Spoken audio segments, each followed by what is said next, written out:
And so we've got Carlos Conejo, Lean Six Sigma Master Black Belt, has almost 35 years of experience in Lean, 15 years in corporate environment, and 20 years as an independent consultant.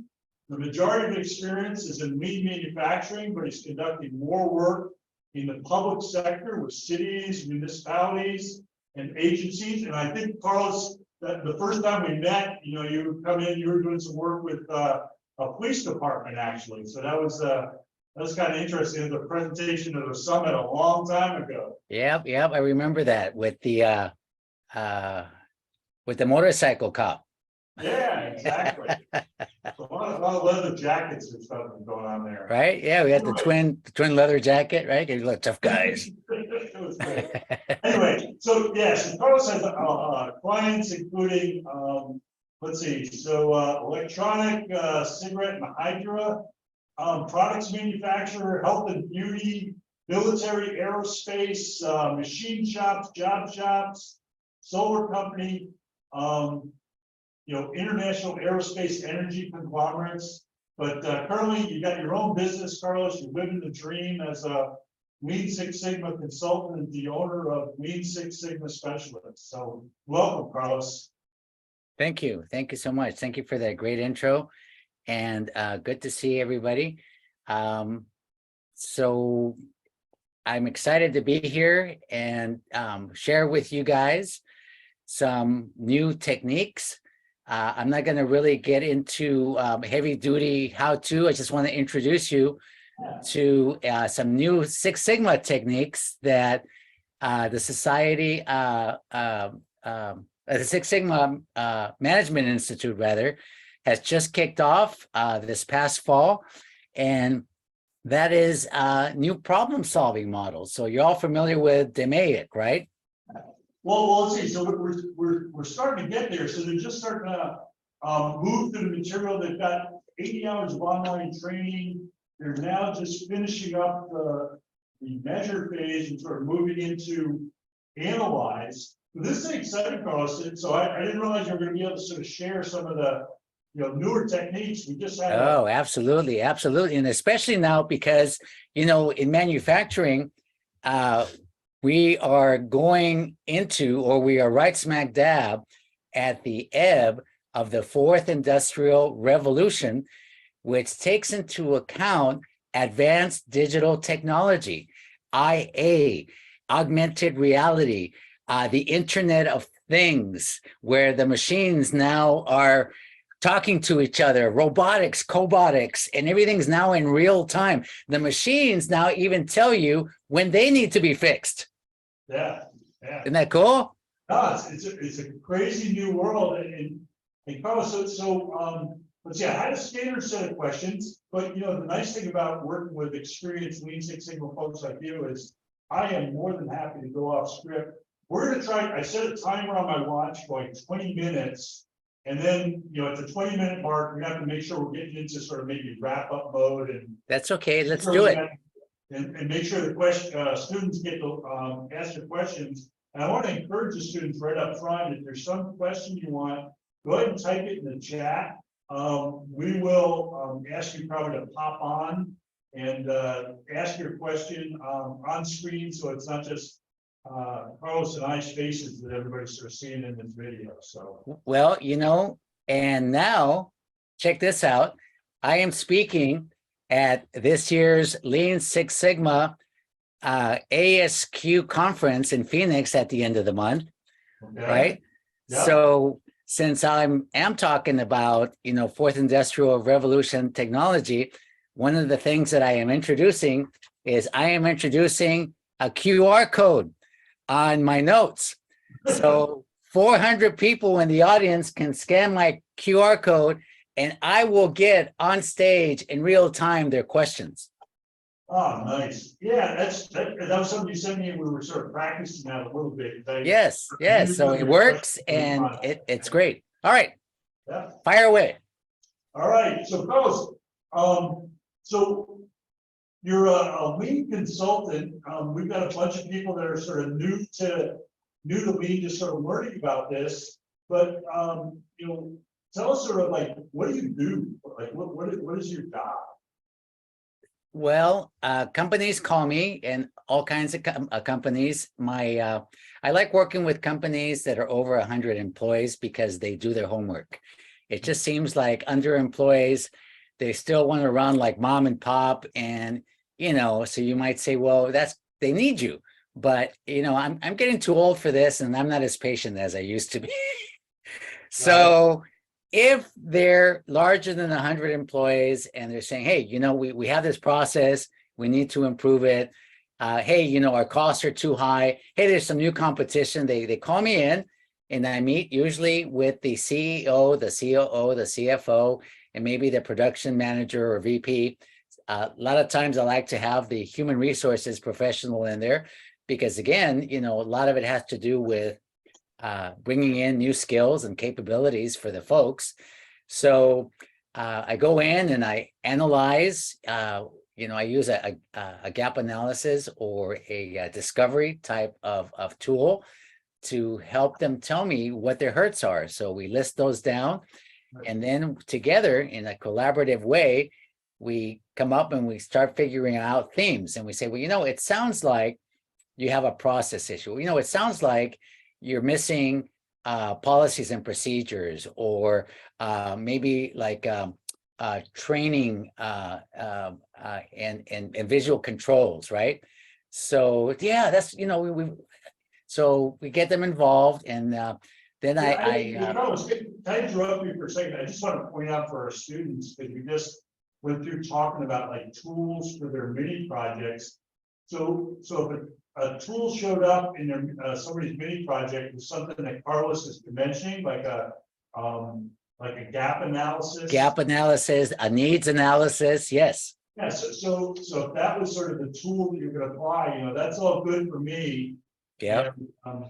Yeah, so I just wanted to say, students should be taking some notes on this. Yes. So hey guys, you know what?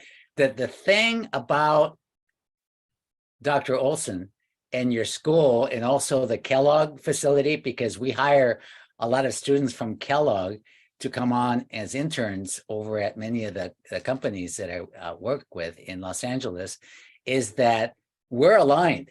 So what is being taught is actually what we're using out in the field. So it's not theoretical, guys. This is real life stuff that right off the bat, that's going to be your differentiator for going to Cal Poly versus anybody else. So that's the first thing. The second thing is that in my mind, I'm following the DMAIC process. So define, measure, analyze, improve, and control. But the new process that I'm using now is called the RDMAICSI, which stands for recognize. So we do the needs analysis, we recognize what the problems are and how the severity of the problems, right? Is it just small? Is it medium? Is it big? Is it contained to one area? So again, recognition and awareness is the first stage in transformation. So then we get define, measure. And also sort of say is one of the things that we want students to do is learn to see, right? Yes. Like see the waste, recognize when you got a problem. And that's not explicit. Right? Like my glasses, I can't see worth beans without them.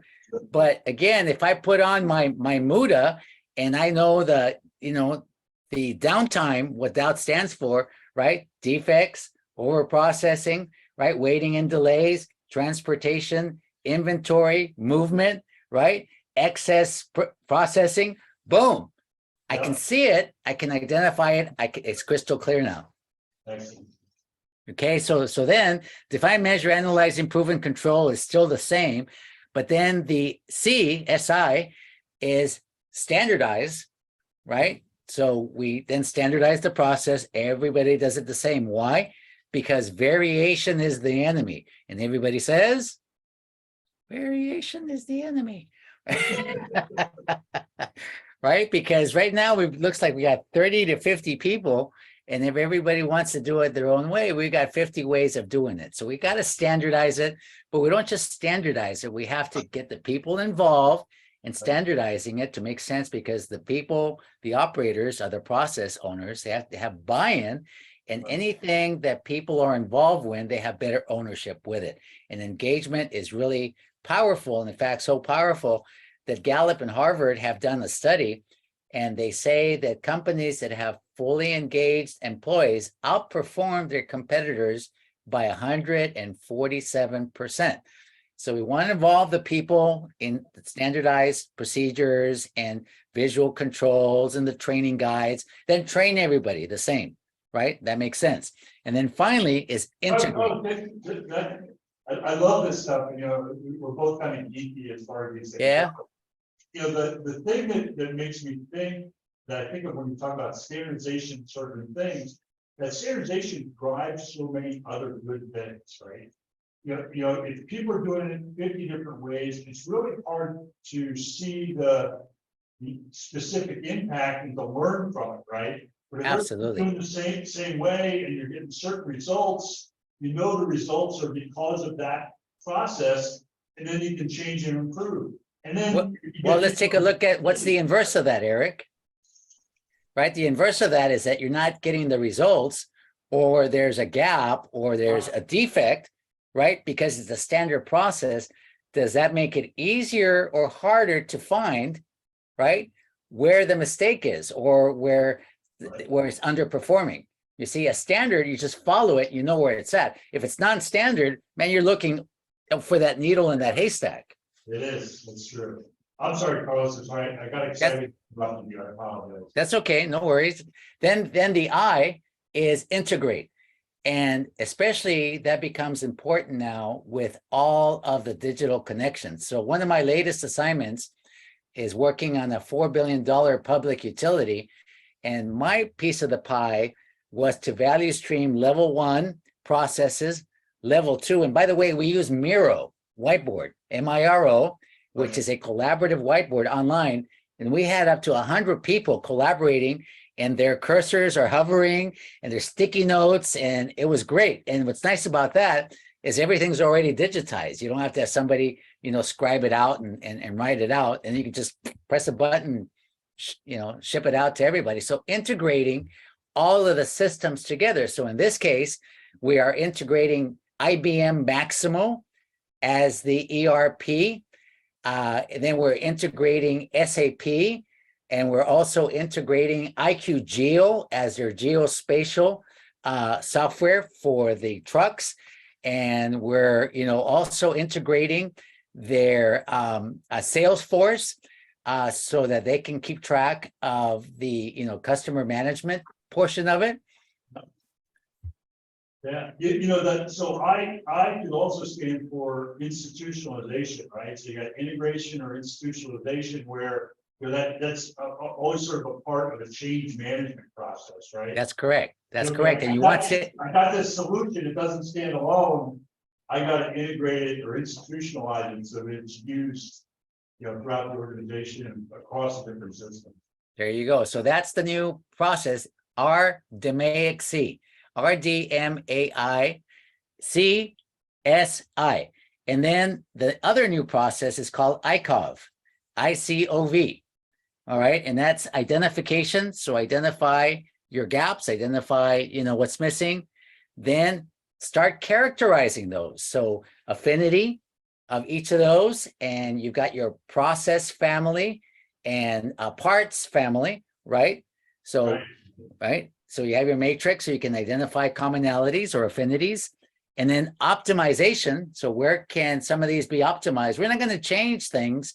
Maybe something is working, but maybe we're not fully optimizing it. So maybe we just got to dial it up a little bit, right? We can't just say, throw the baby out with the bathwater. And then finally, the V is validate. And validate is, you know, we can experiment and make sure that we're getting the results that we want. And that's ICOV. That's the new problem-solving process. You know, I think that's really cool, but I also want to, you know, point out to the students, you know, so they, you know, it's good to sort of hear about this. You know, they're learning the DMAIC process. I think the people like us, Carlos, that have sort of practiced for a long time, we're probably doing all those other letters, right? You know, as we with our eyes closed, yes. But, yeah. but make them explicit like that so that it's flagging people and there's there's some validation involved in saying, okay, this isn't something that, I just made up. This is a thing that people can also do to help improve their process. Is a great thing. Sure. And going back to standardizing, if we're all practicing the same process, and especially it becomes important in an organization, people are following the same solid process, we're going to get solid results. And the second portion of that, it takes it off of the personal aspect of it, because you've got either your angel or your pitchfork effect, right? If people, love Dr. Olsen, he can do no wrong. He comes up with an idea. Oh, great idea.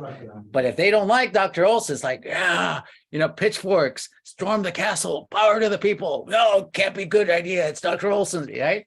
So if we follow the same pattern, so to speak, all the time, everybody's rowing the same direction. Yeah.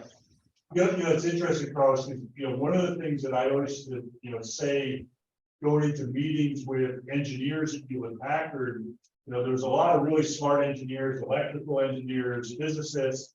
I had no chance of sort of, validating them on content, but I could ask them, well, come up with this answer. What process did you go through, to get that? Yeah. That good buy-in across the company, and it's a little bit of a meta thing there that we're talking about the importance of standardization on particular processes. But there is an improvement process that can be standardized across a big organization. Absolutely. If you're using that same process, there's an opportunity to learn how to do the process better. Yeah. And a lot of my clients tell me the reason we hired you was because you followed a standard process. Yeah, very cool. So Carlos, I want to make sure that the students have some opportunity. I'm going to look over my shoulder here and see if we got, who we got. Wes, we got any questions in the chat or anything? I want to make sure I'm not sort of missing anything. We got? Let's see.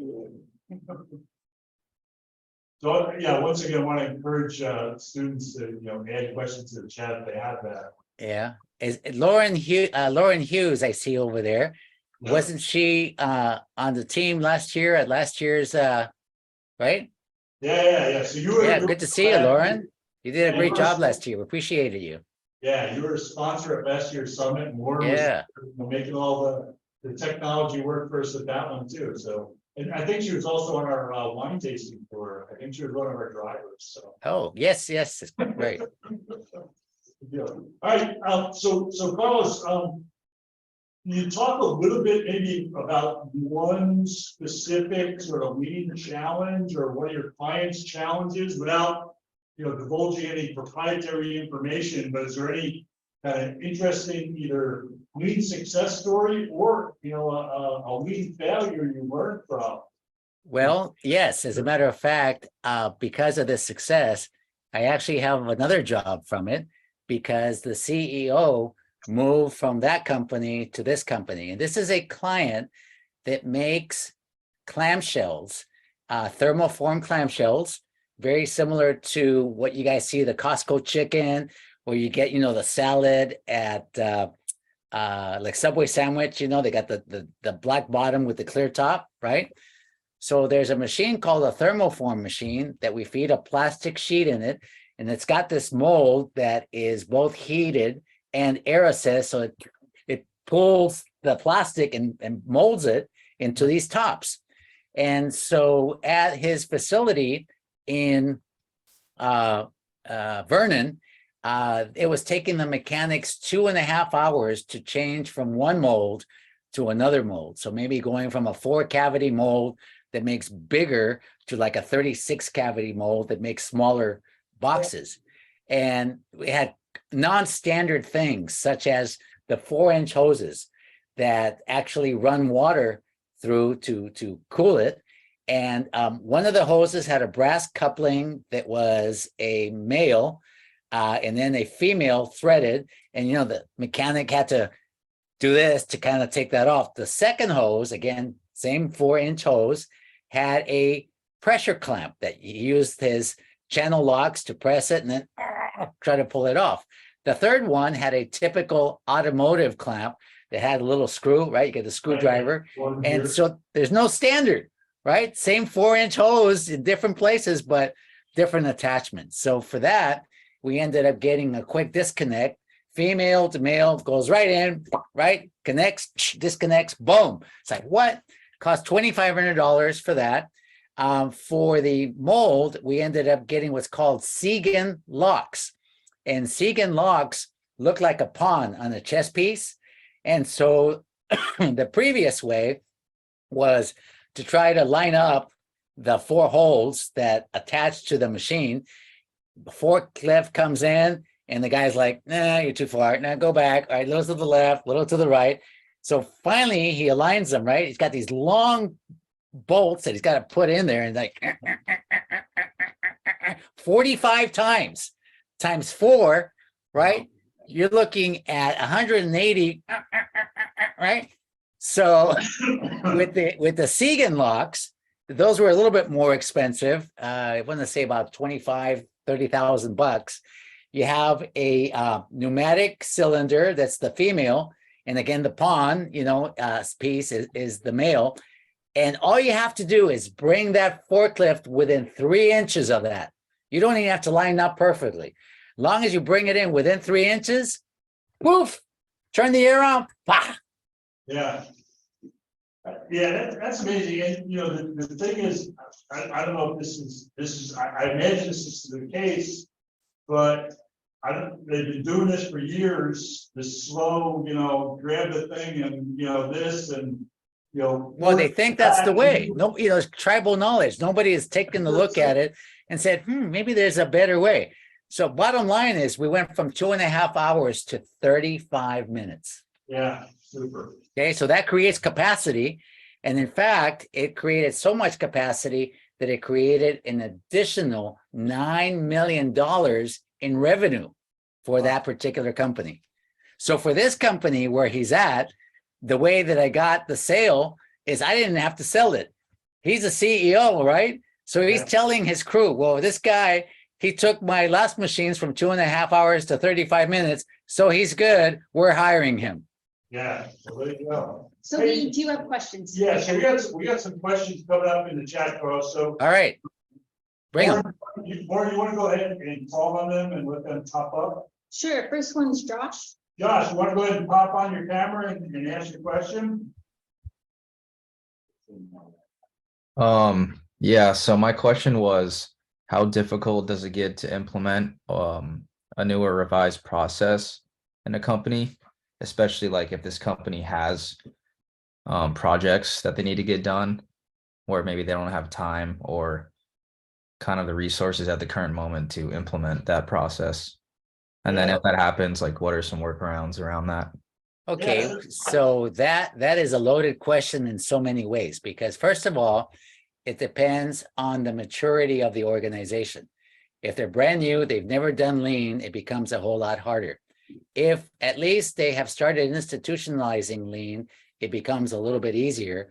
And if they're more mature, there's actually 5 levels of maturity. And the 5th level is where we go from this kind of pyramid where I say, shut up and do it because I'm the owner. It goes to this kind where, I empower you guys. I've trained you guys. You guys tell me what to do, right? Steve Jobs said, hey, we hire smart people not to tell them what to do. We hire smart people so they can tell us what to do, you see? And really smart leaders hire people that are smarter than they are so that they can help them push through diverse thinking and drive the organization forward. So it all depends on the level of maturity of the organization, because again, the smart leaders know that it doesn't matter if you have time or not, you have to make time for it. One place, it was a small company of just like 20. And I told you, I really don't like companies of smaller than 100. But what really stood out with this company, they said, we're really committed to this. In fact, we're so committed to this that when you're here, we will shut down completely so that everybody participates while you're here and we're all learning the same. It's like, what? Really? It was crazy. Yeah. Hey, so we're kind of running slow on time. I'm going to take one more question to the student. And then Okay. Thank you for your question, by the way, there, Josh. Yeah, Good Josh, question. that was excellent. But that could be a whole class, Josh. Yeah. go to so many things, and Carlos and I could go on for hours talking about that. But Warren, can you pick one more person that has a question to pop on? We'll try to go for close.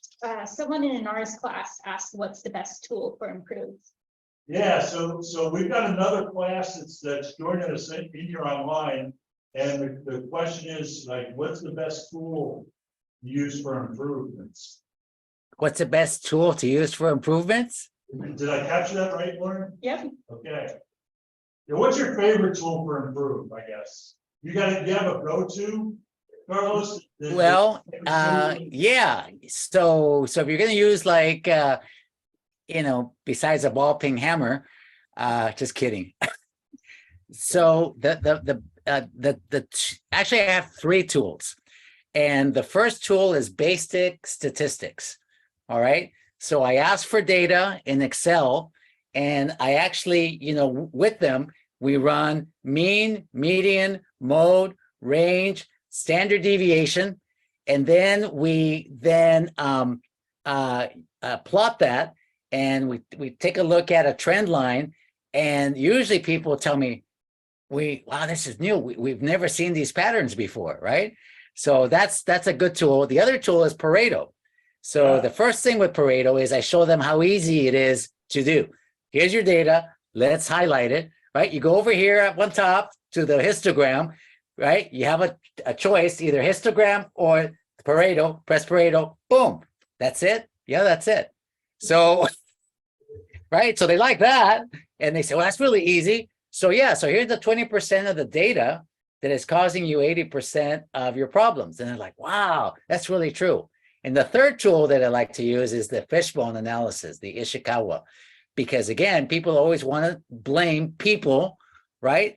And so we talk about, well, no, in manufacturing, in the order of priority, it's always materials, machine, method, then people, right? And they're like, wow, we never thought of, yeah, we do have a supply chain issue. Yeah, our machines aren't the best. And so now so those are the three top tools that I like to use. Right. Hey, Carlos, this has been really good. And it's been good to catch up a little bit. And like I said, we can go on for hours talking about this, but I'm going to go ahead and call it at this point. I'm going to ask you one last question. So we've got, let's see, 49 new to Lean Six Sigma. Awesome. Green Belt learning folks, trying to, get the best information. We got another, few dozen in classes here across Cal Poly. What's your best, final piece of advice for these folks that sort of new to Lean? Like, what piece of advice would you give them that's sort of party to give? Memorize the 8 classic wastes. And if you can also memorize the technical waste and the people waste, that is going to be your best tool to really start seeing the waste that's around anywhere. You'll start seeing it in restaurants. You'll start seeing it at home. The second thing is to really know that there are jobs out there for you guys. There are a lot of jobs. In fact, one of the companies that I work with is a division of Berkshire Hathaway, and they love hiring Cal Poly engineers, and they will start you off at $62 an hour, all right, and then rotate you 3 years. So you may start out as a mechanical engineer, but you may end up liking electrical or chemical engineering because of that rotation. But so anyway, this stuff, guys, there's a demand for it. So study hard. Get that internship your junior or senior year, and your Cal Poly diploma is worth gold to you. And I just want to say, Carlos, so we're in a college of business. We've got a lot of business students here that are going to learn to, maybe manage it. Even better, because again, take that to the C-suite, guys. Yeah, that Lean Six Sigma on your resume is going to get you maybe to the top and give you that position. That's a differentiator. Carlos, thank you once again. Hopefully we'll see you in person soon. Take care of yourself.